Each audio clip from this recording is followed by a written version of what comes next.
Hello guys, welcome back to Gyan Sthali classes. I hope आप सब अच्छे होंगे। तो चलिए गाइज, आज की क्लास को स्टार्ट करेंगे। जैसे कि आप सभी को पता है, यहाँ पर आपकी सीटेट का पूरा कंप्लीट कोर्स कराया जा रहा है, जिसमें कि आपका एक स्पेशल ऑफर जो कि आपका चल रहा है। चलिए पहले उसके बारे में आपको बता देता हूँ क्या है आपका यहाँ पर फेस्टिवल ऑफर। बहुत ही ज़्यादा बेहतरीन ऑफर है और आप अगर इस ऑफर को लेते हो तो आपको बहुत बड़ा डिस्काउंट यहाँ पर मिलने वाला है। सबसे पहला डिस्काउंट की अगर मैं बात करूँ आपके एफओ की, ठीक है। एफओ क्यों कहा गया इसे? फेस्टिवल आपका ऑफर क्यों कहा गया इसका? आपका फेस्टिवल ऑफर। इसमें क्या है, 999 में आपको पेपर 1 भी दिया जाएगा और आपका पेपर 2 दोनों आपको यहाँ पर मिलने वाले हैं। तो आप इसका क्या कर सकते हो, फायदा उठा सकते हो। ये कुछ लिमिट टाइम के लिए ही है, फेस्टिवल ऑफर है, तो बस फेस्टिवल तक ही आपका रहेगा। इसके बाद इसे हटा दिया जाएगा। पेपर 1 के साथ पेपर 2 बिल्कुल आपका फ्री रहेगा। पेपर 2 लेते हो तो आपका पेपर 1 फ्री रहने वाला है। तो एक ही बार में दोनों पेपर अपना क्लियर करो और गवर्नमेंट टीचर बनने की तरफ जो है बढ़ते चलो, ठीक है। क्योंकि इस बार आपकी नई वैकेंसीज आएगी। चलिए एक बार वैकेंसीज के बारे में बताऊं तो आपके यहाँ पर केवीएस आने वाली है, ठीक है। आपका बिहार वाली आएगी, ठीक है, बिहार की आपकी वैकेंसीज आ ही रही है। इसके बाद आपको यहाँ पर DSSS भी तो आएगा ही आपका, ठीक है। और अब आपका एक जो नई वैकेंसीज है उसके बारे में भी मैं आपको अपडेट दूंगी, जो कि आपको देखने को मिलेगी, ठीक है। तो ऐसी काफी वैकेंसीज है जो कि आपकी आ रही है और आती रहेगी। बाकी स्टेट में भी आपकी वैकेंसीज आ रही है और यूपी में भी देखो आपकी वैकेंसीज दे ही देंगे 2025 तक तो, ठीक है। तो ये आपकी वैकेंसीज है, इसका बेनिफिट उठाइए और इस बार जो है टीचर बन ही जाइए। बार बार सीटेट देना, बार बार सीटेट में रहना कोई सेंस नहीं है अपना। एक ही बार में जो है सीटेट क्लियर करो और अपना गवर्नमेंट टीचर बन जाओ। बार बार मौका नहीं मिलता, ना ही बार बार वैकेंसीज आती। तो अगर हम बात करें आपका यहाँ पर कौन सी क्लासेस चल रही है, इसके बारे में एक बार देख लेते हैं। तो आपकी मैंने यहाँ पर CDP की काफ़ी क्लासेस आपकी हो चुकी है। नहीं देखी CDP की प्लेलिस्ट चेक कर लेना। सीटेट बाय एकता 9 करके सारी प्लेलिस्ट आपकी बना दी गई है।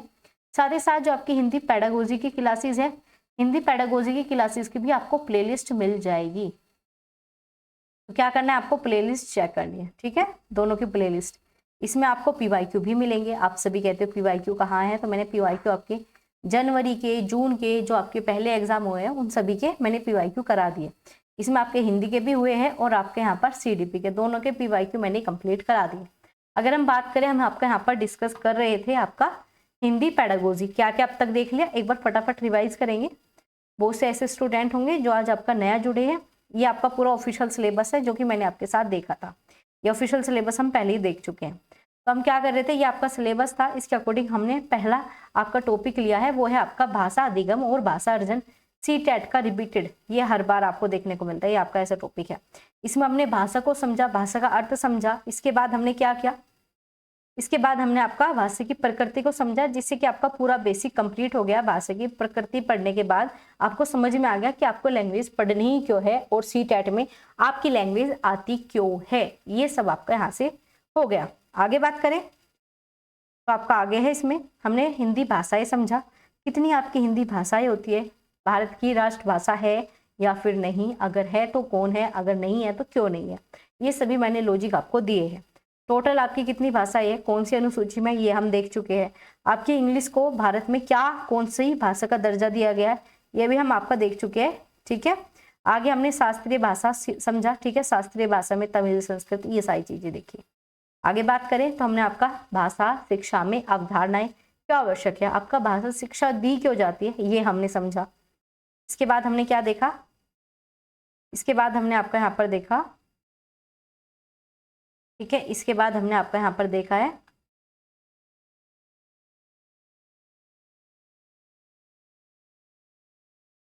इसके बाद हमने भाषा अधिगम की प्रक्रियाएं चेक की, ठीक है। भाषा अधिगम की कौन सी प्रक्रिया है, ये हम आपका देखा है। आगे है, इसमें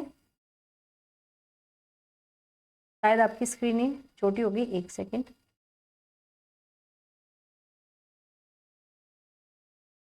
अब आपको सही दिखाई दे रहा होगा, एक बार मुझे बताओ।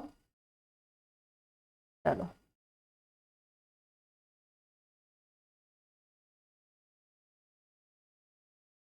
आगे बात करेंगे आपका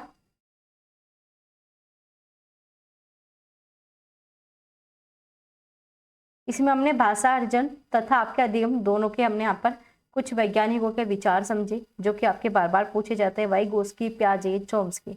ये तीनों तो आपके बिल्कुल फेवरेट है, लैंग्वेज से रिलेटेड बार बार आपको यहाँ से क्वेश्चन देखने को मिलता है। आगे हम आपकी बात करें तो इसमें है आपका यहाँ पर हमने अनुबंधन समझा। देखो हमारा क्या टॉपिक चल रहा था, हमारा टॉपिक चल रहा था अधिगम के प्रकार। तो अधिगम के प्रकार में हमने लास्ट क्लास में क्या देखा, हमने लास्ट क्लास में आपका देखा क्रियात्मक, क्या देखा, क्रियात्मक देखा। इसके बाद हमने क्या देखा आपका यहाँ पर, आपका अनुबंधन के सिद्धांत, सहचार्य सिद्धांत मैंने आपको समझाया, बहुत ही इंटरेस्टिंग एग्जाम्पल देके समझाया था, तो आपको समझ में आ गया होगा। आगे अगर हम बात करें आपका अनुकरण हमने समझा, अनुकरण का मीनिंग समझा, क्यों यूज होता है ये समझा। इसके बाद हमने आपका करा था आपका अभ्यास, ठीक है। इसके बाद आपका इंडिविजुअल डिफरेंसेस, व्यक्तिगत विभिन्नताएं का सिद्धांत, ये समझा। मैं आपको एक बार रिवाइज करा देती हूँ हमने क्या क्या समझा, इस वजह से हम ये सारी चीजें देख रहे हैं। कौन से टॉपिक रह गए वो अभी हम देखेंगे, ठीक है। इसके बाद है आपका यहाँ पर अभिरुचि, आपका अभिप्रेरणा और आपका पूर्णावलन, ये तीनों ही सिद्धांत आपके हमने समझे, ठीक है। तीनों एक ही बात है, क्या अंतर है, थोड़ा सा अंतर है, वो मैंने आपको समझाया। आगे है आपका क्रियाशीलता, क्रियाशीलता का सिद्धांत समझा, और इस टाइम पे बहुत ज्यादा ये आपका यूज होता है, बार बार रिपीटेड है। इसमें अभ्यास का सिद्धांत पढ़ा। इसके बाद आपका समन्वय, कोऑर्डिनेशन समझा। इसके बाद है आपका आवर्ती, आवर्ती मतलब बार बार किसी चीज को दोहराना, ये सिद्धांत समझा। अब आपका हम यहाँ पर बात करेंगे आपका अनुपात और क्रम का सिद्धांत, ठीक है। भाषा शिक्षण में आपका अनुपात और क्रम का सिद्धांत भी पूछा जाता है। तो चलिए अब हम आपका ये देखने वाले हैं।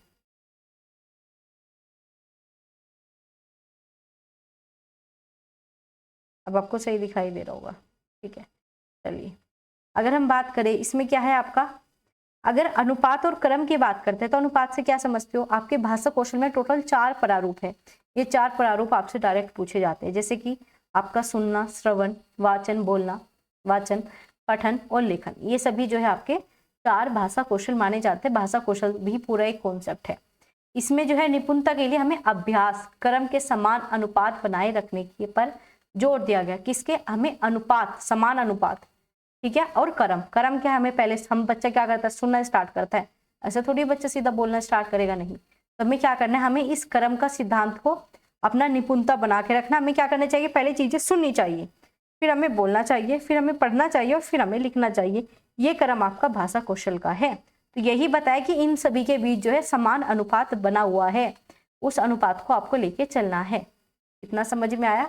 अनुपात का मतलब क्या दिया, अनुपात और क्रम, क्रम क्या है, जो आपके भाषा कौशल है वो अपने अलग क्रम में डिवाइड है, तो उसी क्रम से आपको निपुणता बनाकर चलना है। भाषा के लिए, भाषा निपुणता के लिए आपको इन्हीं क्रम में चलना है, और सभी के लिए समान अनुपात आपका दिया है। ऐसा भी नहीं कर सकते सिर्फ आप दूसरों की सुनोगे और खुद के विचार प्रकट ही ना करो, तो भी गलत है, तो भी भाषा का विकास अच्छे से नहीं होगा। दूसरों की बातें पढ़ो ही जाओ और अपने विचार कभी लिखो ना, तो भी नहीं होगा। तो इन सभी में समान अनुपात आपको बनाकर रखना है। समझ में आया, ठीक है। क्रम का सिद्धांत भी यही बताता है, जो आपके भाषा शिक्षण का मुख्य जो उद्देश्य है वो छात्रों के सभी कौशलों में निपुण करना। हमें भाषा सिखानी क्यों है, क्योंकि जो ये चारों कौशल है ना, जो ये 4 स्किल है, इनका हमें क्या करना है, निपुणता बनानी है। हमें इसमें बच्चों को मास्टरी हासिल करानी है, ताकि वो बहुत बेहतर तरीके से शिक्षण कर पाए, बहुत बेहतर तरीके से जो है भाषा लैंग्वेज डेवलप हो सके। तो इसमें आपकी वाचन कौशल आता है, ठीक है, श्रवण कौशल आता है, पाठन कौशल आता है, लेखन कौशल, इन चारों का नाम जरूर याद रखना, ठीक है। ये क्या अत्यंत आवश्यक है। सभी कौशल जो है सीखने का सही क्रम होना चाहिए, हमें क्रम पता होना चाहिए किस तरीके से। तो क्रम याद रखो, यहाँ से चीजें नोट डाउन करो। क्रम क्या है, सबसे पहले सुनते हो, ये जितने भी क्रम है ना, ये अपनी लाइफ से रिलेट कर लो। आपने सबसे पहले क्या करा था, सुनना शुरू किया था ना, ठीक है। इसके बाद आपने बोलना शुरू किया, माँ माँ पापा, ये सारी चीजें। फिर आपने पढ़ना शुरू किया, ए बे, ये सब। फिर इसके बाद आपने लिखना शुरू किया। तो ये क्या है, आपकी लाइफ के भी क्रम मान के चलो, जो कि आपने अपनी लाइफ में अपनाए हैं, अपनी अपनी लाइफ में यूज किए हैं। तो वही है आपके यहाँ पर कौशल भी। भाषा कौशल 4 प्रकार के हैं, कौन कौन से हैं नाम बताइए, फटाफट कमेंट बॉक्स में भी आपको लिखना है, ठीक है। क्यों लिखना है, इससे क्या होगा, अगर आप कमेंट बॉक्स में लिखोगे, इससे क्या होगा, आपकी प्रैक्टिस होगी, आपको पता लगेगा हाँ कितने हैं, ठीक है। आगे चले, अब बताइए, ये समझ में आ गया तो आगे चलते हैं, नहीं आया तो बताइए। चलिए आगे चलते हैं।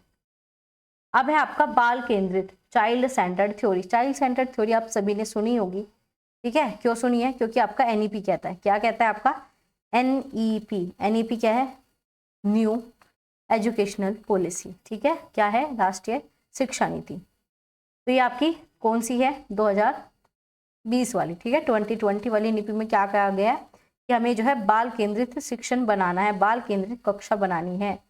कक्षा कैसी हो? बाल केंद्र, ठीक है, क्या हो? बाल केंद्रित, चाइल्ड सेंटर्ड क्यों बनानी है? ताकि हम बच्चों को पढ़ा सके। हमें क्या करना है? हमें बच्चों को ही तो पढ़ाना है, तो हमें भी केंद्र में किसे रखना है? बच्चों को रखना है। इसी वजह से चाइल्ड सेंटर्ड थ्योरी आई। इसमें क्या होता है? भाषा शिक्षण में सदैव क्या होता है? भाषा शिक्षण में सदैव एक शिक्षक पर सदैव ध्यान रखना चाहिए। हमें क्या करना है? भाषा शिक्षण के समय शिक्षक को सदैव ध्यान रखना चाहिए कि शिक्षण का केंद्र जो है बालक रहे। पहले टाइम में क्या होता था? टीचर रहता था केंद्र में, लेकिन अब जो हमें बच्चों को केंद्र में रखना है, क्योंकि पढ़ाना किसे है? जिसे पढ़ाना है उसे तो केंद्र में रखोगे, ठीक है। इसमें हमें क्या करना है? हमें बालक की क्षमता देखनी है, क्या वो चीजें पढ़ पा रहा है, ठीक है। हमें क्षमता का स्तर देखना, हमें रुचि देखनी है उसकी, ठीक है। हमें क्या देखनी है? रुचि देखनी है, हमें स्तर देखना है, आदि का ध्यान रखकर ही शिक्षण का कार्य करना चाहिए। चीजें समझ में आई? देखो बाल केंद्रित क्या है, चलो मैं आपको एक एग्जाम्पल के थ्रू एक डायग्राम से समझाती हूँ, ठीक है। आपका एनईपी 2020 ने कहा है कि जो हमारा शिक्षण है या जो हमारी कक्षा है उसमें क्या करना है? हमें बाल केंद्रितता को लेके आना है। कैसे लेके आओगे? आपके क्या होता है? क्लास में 20 बच्चे हैं, 20 के 20 बच्चे अलग नीड वाले हैं, तब किसी को कुछ पसंद है, किसी को कुछ। अब टीचर क्या करेगा? आया टीचर और लेक्चर देके चला गया, एक लेक्चर दिया, उसमें टीचर ने देखा नहीं इन 20 के 20 बच्चों को चीजें समझ में आई, नहीं देखा तो नहीं देखा। ये क्या है? आपका टीचर सेंटर, क्योंकि टीचर ने अपनी मर्जी कर ली। लेकिन वहीं पर दूसरा टीचर आता है और इन 20 के 20 बच्चों को देखता है, चीजें समझ में आई। अगर इन्हें समझ में नहीं आती तो मान लीजिए 5 बच्चों को चीजें समझ में नहीं आई, तो उन 5 को अलग अलग मेथड से समझाता है। जिस मेथड से बच्चे समझना चाहते हैं उस मेथड से बच्चे को समझाएंगे। तो ये क्या हो गया? आपका बाल केंद्रित। हमने बच्चों को केंद्र में रखा, बच्चों की नीड को देखा। हमने ये नहीं देखा कि हमने लेक्चर ले लिया बात खत्म, नहीं। जब तक बच्चों को चीजें समझ में ना आए, बच्चों की नीड क्या है, बच्चों की क्षमता क्या है, तब तक नहीं। अब मान लीजिए बच्चों की क्षमता नहीं है 2 का टेबल याद करने की और आप उन्हें करा रहे हो 5 का टेबल, तो ऐसा नहीं हो सकता। अगर 2 का टेबल बच्चा याद नहीं कर पा रहा, पहले उसे मैं आपको रुचि उत्पन्न करने, उसकी क्षमता को बढ़ाना है, फिर उसके बाद 5th का, फिर ऐसे वो है टेबल याद करना सीखेगा। ये क्या है? बाल केंद्रित। समझ में आया? जिसमें हमें बच्चों को सेंटर में रखना है। बच्चे ही भगवान है, बच्चे कभी गलत नहीं करेंगे, ये याद रखो। आगे चले, ये आपका पॉइंट है शिक्षण सूत्र, ठीक है। थ्योरीज ऑफ टीचिंग फॉर्मूला, ये आपका पूछा जाता है। कुछ सूत्र है भाषा शिक्षण के, ठीक है। भाषा शिक्षण के दौरान इन सूत्रों को ध्यान में रखना चाहिए, तभी हमें शिक्षण कार्य करना चाहिए। इससे क्या होता है? छात्रों को आसानी हो जाती है और शिक्षण अधिक प्रभावशाली होता है। चलिए अब चलते हैं मेन बात पे, ये कहना क्या चाह रहा है। तो ये आपके जो पॉइंट लिखे ना, नोट डाउन करो। हमें क्या करना है? इस बच्चों को पहले सरल चीजें बतानी है, ठीक है। हमें बच्चों को एप्पल दिखाना है, क्योंकि एप्पल बच्चा खाता है, ठीक है। उसके बाद हमें क्या दिखाना है? एवोकाडो दिखाना है, क्योंकि उसने देखा नहीं है। उसके बाद हमें स्टार फ्रूट दिखाना है, क्योंकि वो चीजें उसने नहीं देखी। हमने क्या क्या सरल चीजें दिखाई, फिर उसके बाद हमने बच्चों को अदर चीजें जो उसे नहीं पता था, वो कठिन चीजें दिखाई, ठीक है। अगर बच्चे ने एप्पल देखा है लेकिन पाइनएप्पल नहीं देखा, तो फिर आपने वो चीजें ऐड डाउन की। कठिन था पाइनएप्पल, अगर सीधा पाइनएप्पल बच्चे को बोल देते तो चीजें समझ में कम आती। तो आपने क्या किया? इजी थी, इजी से डिफिकल्ट पे चले गए। ऐसी चीजें ज्ञात थी, एप्पल था, बच्चों को ज्ञात था एप्पल क्या होता है, फिर आपने कहां पर चले गए? जो चीजें उन्हें ज्ञात नहीं थी। ये आपके सूत्र है, इन्हें ऐसे ही नोट डाउन करो। मूर्त क्या है? जो चीजें सामने, आपको पता है एप्पल सामने है, बच्चे ने एप्पल देखा है, तो क्या मूर्त? मूर्त माने जो चीजें आपने देखी है, जो सामने हो। अमूर्त जो चीजें आपने देखी ना हो, तो ही तो उसकी तरफ लेके जाओगे, ठीक है। आगे आपका विशिष्ट, ये मूर्त अमूर्त मैंने पहले भी बताया, तो आप देख लेना, पूरा डिटेल में समझाया। अब है आपका विशिष्ट और आपका सामान्य। विशिष्ट मतलब विशेष चीज। अब हमने क्या बताया? हमें बताना था नाउन, तो हमने पहले क्या बता दिया? बच्चों को एप्पल बता दिया कि एप्पल नाउन होता है, तो बच्चों को पता है भाई विशिष्ट है। इसके बाद आपने पूरी नाउन की डेफिनेशन बता दी, वो क्या है? सामान्य, वो सबके लिए एक जैसी है। स्थूल मतलब बड़ी चीज बताई आपने, बड़ी, ठीक है, पूरे का पूरी चीज बताई, फिर उसमें छोटे छोटे पार्ट काट के बताए, ठीक है। जैसे कि क्या करते हैं हम, आपने पूरा क्या दिखा दिया? एक फल दिखा दिया, उसमें पत्ती भी थी, तो पहले आपने पूरा फल दिखाया, भाई ये एप्पल है, इसके यहाँ पर एक डंडी है, ये इसका क्या है? पत्तियां है, ठीक है। तो आपने पूरी चीजें बताई, एप्पल का ये कलर होता है, एप्पल की शेप ऐसी होती है, तो आपने ये सारी चीजें बताई। तो ये क्या हो गया? आपका सूक्ष्म हो गया, आपने छोटे छोटे पॉइंट बताए। आगमन, ठीक है। आगमन क्या? आपने उदाहरण से चीजें, आगमन से याद रखना उदाहरण, आपने उदाहरण से चीजें सिखाई। नियम आपका निगमन, ठीक है, इसमें क्या आपने नियम से चीजें सिखाई, ठीक है। चलिए एक बार मैं आपको इसे बताती हूँ क्या होता है, ये इंपॉर्टेंट है, ठीक है। अगर हम आपका आगमन की बात करें तो ये उदाहरण होता है, ठीक है। आपका निगमन की बात करें तो ये आपका रूल होता है, बस इतना ही है आपका। इसी में बच्चे कंफ्यूज होते हैं। आगमन, आगमन ये क्या है? आपका एग्जाम्पल है। और आपका निगमन मतलब इसमें हम क्या करते हैं? पहले आपका रूल बताते हैं। रूल बता दिया हमने, नाउन की डेफिनेशन इसमें, फिर हमने एग्जाम्पल दिया एप्पल का, ये एप्पल भी नाउन होता है। फिर हमने इसमें क्या किया, हमने पहले एप्पल दिखा दिया बच्चों को, फिर बताया कि भाई ये सारी चीजें क्या है, नाउन है। तो इसमें हमने उल्टा काम किया, मतलब इसमें एग्जाम्पल और सबसे बेस्ट मेथड है, आगमन विधि सबसे ज्यादा अच्छी। ऐसे ही विश्लेषण करेंगे, विश्लेषण छोटे छोटे चीजों में डिवाइड करेंगे। संश्लेषण भी आपका क्या होता है, पूरे पार्ट को एक साथ देखना होता है, संश्लेषण करना है। सिंथेसिस और आपका एनालिसिस, ये दोनों ही एक दूसरे के ऊपर अपोजिट होते हैं, उल्टे होते हैं। ये है आपके शिक्षण के सूत्र। इतने में कोई डाउट है, कोई कंफ्यूजन है तो बताइए, वरना फिर आगे चले। ठीक है, आज ये आपका एंड होता है। आज आपका क्या हो गया, भाषा शिक्षण के सिद्धांत का आज हमने एंड कर दिया, मतलब कंप्लीट हो गए। बहुत सारे शिक्षण देखे, ये आज आपके कंप्लीट हो गए। बताइए भाई, डिफिकल्ट लगे इजी लगे? पहले ही कहा था चीजें बिल्कुल इजी करके चलेंगे कि आपको कभी डिफिकल्टी आए ना। तो खत्म हो गई, आपके प्लेलिस्ट में ऐड करा दूंगी आज की क्लासेस भी, तो प्लेलिस्ट चेक कर लेना। ठीक है, ऑफर के बारे में बता दिया, एफओ के बारे में आपको। ठीक है, साथ ही साथ आप क्या करो, टेलीग्राम चैनल पीडीएफ के लिए ज्वाइन करो। ठीक है, टेलीग्राम चैनल पीडीएफ के लिए ज्वाइन करो, प्लेलिस्ट चेक कर लेना।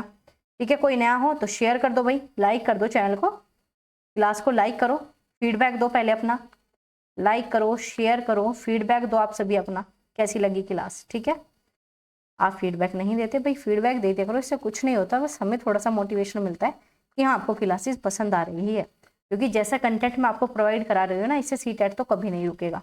तो भाई पेड की क्लास में आपको फ्री में प्रोवाइड करा रही हूँ। ठीक है, मैम को कह के जो आपकी पेड की क्लासेस थी ना, वो आपके लिए फ्री में अभी है। तो जल्दी से भाई फ़ायदा उठाओ, क्लासेस को शेयर लाइक वगैरह करो। चलिए भाई, मिलेंगे आपसे कल। क्लास का टाइम मैंने आपको कई बार बता रखा है, लेकिन जो नए जुड़े हैं एक बार उनके लिए दोबारा बता दूं, क्लास आपकी डेली 8 PM पर होती है।